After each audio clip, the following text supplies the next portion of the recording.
On the island of Sumatra, in the northern Indonesian provinces of Tapanuli Raya, Sibolga, Mandailing Natal, and surrounding regions, a catastrophic chain of floods and landslides struck between the 24th and the 27th of November 2025. Today, we take you inside one of the most devastating natural disasters to hit North Sumatra in decades, events that unfolded across multiple cities and villages, leaving destruction, heartbreak, and unimaginable suffering in their wake.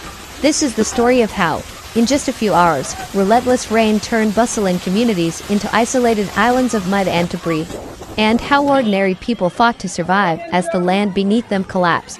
From the very early hours of the morning of November 25th, meteorologists already warned of an unusual atmospheric formation over the Indian Ocean. Influenced by the remnants of Tropical Cyclone Koto and what Indonesian authorities called an early cyclonic seed named Bibit Siklon 95B, the skies over North Sumatra thickened into a deep, slow-moving storm system. Extreme humidity combined with powerful convergence winds set the stage for rainfall far exceeding seasonal averages. By midnight, dense clouds had formed a dark ceiling above Tapanuli Tengah, and the first heavy drops began hammering rooftops, plantations, and mountain slopes. At first, residents were accustomed to rain. In this part of Indonesia, tropical storms are nothing new. But within an hour, the downpour intensified into sheets of water so dense that headlights barely cut through the darkness. As thunder echoed across the surrounding hills, rivers swelled rapidly. Local streams, usually calm and shallow, began roaring like waterfalls. By 2 a.m., authorities in several sub-districts were urging residents to stay indoors as water levels rose at a frightening rate. Yet even those early warnings could not prepare people for what was coming. Just before dawn, at around 4 a.m., eyewitnesses in Tapanuli Tengah reported hearing a deep rumbling like distant thunder, but continuous. Moments later, a massive wall of water and mud surged through the valleys. A flash flood, fueled by hours of unbroken rainfall, tore through the village routes, carrying uprooted trees, broken huts, vehicles, livestock, and anything else in its path. For many families still asleep or preparing morning prayers, the disaster arrived without a moment's notice. One villager, soaked and trembling, recorded himself screaming for help as water rose above his waist. "The water is 3 meters high," he shouted. "Help hasn't arrived yet." His voice cracked as he panned his phone over rushing brown waves that swallowed homes and fences within minutes. The situation escalated even further in Utara Kelurahan Tuka, where a catastrophic landslide barreled down hillsides weakened by days of saturated soil. The landslide arrived simultaneously with a flash flood, forming a deadly mixture of boulders, broken trees, mud, and water. Panic erupted as around 50 residents of Lorong Forbalan Forest ran toward the nearest hill, scrambling up slippery slopes as ground collapsed behind them. Those who reached the top found themselves stranded, roads blocked, communication cut, and food supplies dwindling. One elderly woman clung to a branch, her voice shaking as neighbors tried to reassure her. "Hold on tightly, mother," a man said as they navigated unstable ground where mud still slid in slow waves. The group remained isolated for hours, unable to descend, unable to call for help, and unable to see how much of their village remained beneath the mud and floodwaters. Elsewhere, infrastructure was failing at an alarming pace. The Angoli Bridge, a crucial link between Tapanuli Tengah and Tapanuli Selatan, collapsed completely under the force of the flood. Pieces of concrete and twisted metal plunged into the raging river below. This bridge was not merely a road, it was a vital artery connecting residents to markets, hospitals, and emergency services. Its destruction cut off entire communities from aid. Footage from Hudagadoga, in South Tapanuli, showed water levels rising with terrifying speed. Homes were swallowed up as torrents rushed down narrow streets. Some residents climbed onto rooftops, waving pieces of cloth or flashing lights to attract rescuers. Others struggled to salvage what they could, documents, clothing, food, before abandoning their homes to the water. Meanwhile, in Desa Kebun Pisang, located in the district of Badiri, residents reported a major flood caused by the overflow of the Badiri Lopian Dam. The dam, overwhelmed by continuous rainfall, spilled water at such intensity that entire fields turned into rivers. The flood surged toward the local sports field known as GBK, transforming it into a massive lake. People who once gathered there for games or community events now saw it as a grim reminder of nature's power. Local authorities issued urgent warnings for those traveling through Jalan Sorghum, Semargarap, near Pasari Bitobing J. The hillside there had become extremely unstable, and officials feared that secondary landslides were imminent. Drivers were told to turn back immediately, but in the chaos, many were already trapped between fallen rocks and washed-out roads. Danau Cis, one of the region's well-known lakes, the main road collapsed entirely.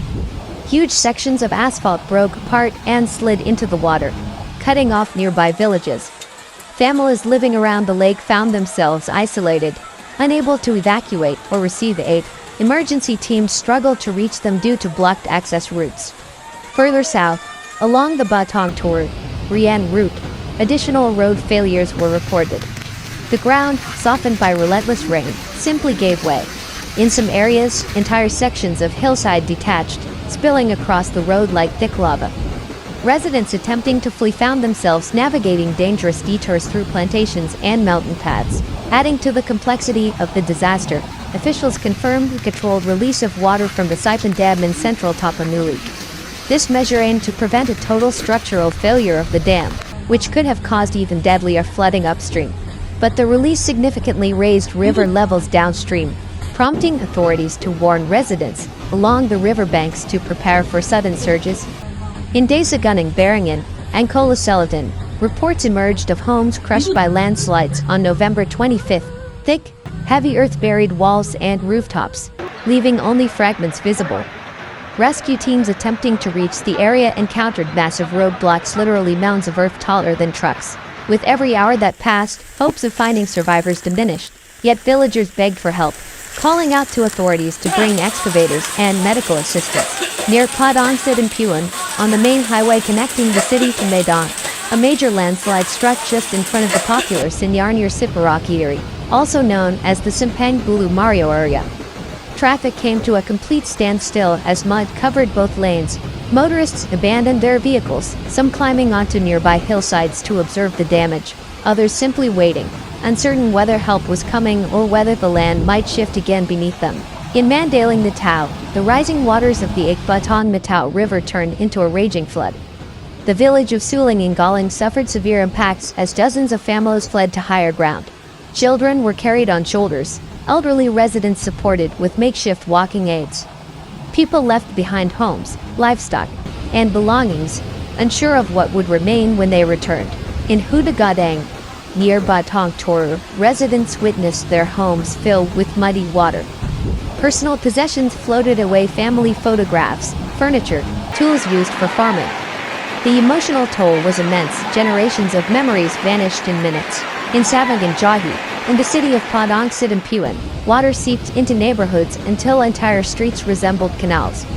Residents struggled to move through waist-deep water carrying bags filled with essentials. Some worried not just about the floodwater, but also about contamination, disease, and the safety of children playing near unstable structures. North of Padang Sidimpuan, in the region of Pining Nabari's Simpang Siarap, the water remained high even by November 26. Villagers monitored the river anxiously, fearing yet another surge. One of the most heartbreaking reports came from Desa Sibolga, in Adian Koding, North Tapanuli. A massive landslide engulfed the house early in the morning. Authorities estimated that up to 25 people might have been trapped, including several motorcyclists who had taken shelter inside the house to escape the storm. Neighbors described a horrifying sound, the roar of collapsing earth, followed by silence. Emergency teams could not reach the site for hours due to ongoing instability, leaving families desperate for news of loved ones. Throughout all of this, the cries of residents echoed across social media. "Help us, please, not later. Now," one man shouted as he filmed rising water surrounding his home. Another video captured a family running from a collapsing riverbank, screaming Allahu Akbar, as mud gave way beneath their feet. For many, the only lifeline was their phone. But even that became useless as power outages and cell tower failures cut off communication. Amidst the chaos, one alarming incident circulated widely online, a supposed sighting of a large tiger wading through floodwaters in nearby Sibolga. While authorities later stated they could not confirm this sighting, The idea that wildlife was fleeing the forests highlighted how deeply the disaster disrupted the natural environment as well. In Sibolga, a violent flash flood destroyed several homes. A mosque in Kelurahan Sibolga was heavily damaged by the force of the water. Its walls cracked and its interior filled with mud. One resident was reported missing after being swept away by the current. Families stood on the roadside, watching helplessly as what remained of their village was swallowed by the river.